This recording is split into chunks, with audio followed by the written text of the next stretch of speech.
வணக்கம் மக்களே. தமிழக வெற்றி கழகத்தின் தலைவர் விஜய் அவர்களை முடித்து கட்டுவதற்கு திராவிட முன்னேற்ற கழகம் கூலிப்படைகளை ஏவி தற்பொழுது விஜய் அவர்களை பிரச்சாரத்திற்கு வரும்பொழுது அவரது உயிரை எடுப்பதற்கு ஏற்ப கூலிப்படைகள் திட்டமிட்டிருப்பதன் காரணமாகத்தான் தற்பொழுது மத்திய அரசிடம் விஜய் அவர்கள் ஒய் பிரிவு கேட்டுள்ளார். இதனால் 10 காவல்துறைகள் ஒட்டுமொத்தமாக விஜய் அவர்களுக்கு பாதுகாப்பு தமிழகம் முழுவதும் வழங்கப்படும். தமிழகத்தில் எங்கெல்லாம் செல்கிறாரோ அங்கெல்லாம் விஜய் அவர்களுக்கு ஆதரவுகளை கொடுப்பதற்கு 10 போலீஸ் ஏற்பாடுகள் செய்யப்பட்டுள்ளது.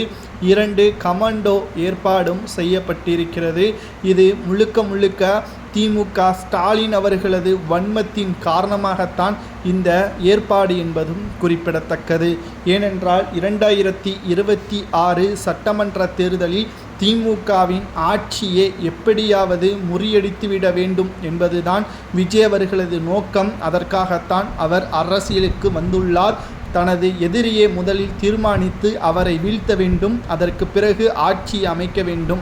தற்பொழுது தமிழகத்தில் பல கட்சிகள் இருந்தாலும் அனைவரையும் விமர்சனம் செய்வது மக்கள் மத்தியில் எடுபடாது.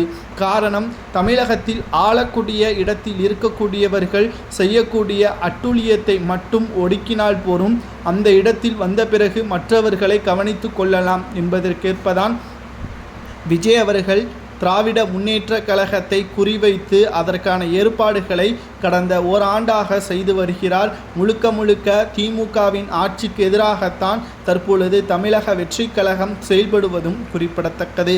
மேலும் மார்ச் மாதம் முதலே 234 தொகுதிகளிலும் சுற்றுப்பயணம் மேற்கொள்வதற்கு திட்டமிட்டிருந்த விஜய் அவர்களை தற்பொழுது முட்டைகள் வீசியும் அவர் மீது தாக்குதல் நடத்துவதற்கும் சதித்திட்டம் போடப்படுவதற்கு செய்திகள் ஆதாரங்கள் மூலமாக கிடைத்தது.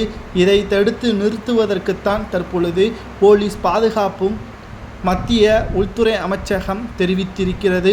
இந்த ஒய்பிரிவு பாதுகாப்பு விஜய் அவர்கள் தமிழகத்தில் ஆட்சி அமைப்பதற்கு உதவும் என்றும் கூறப்படலாம்.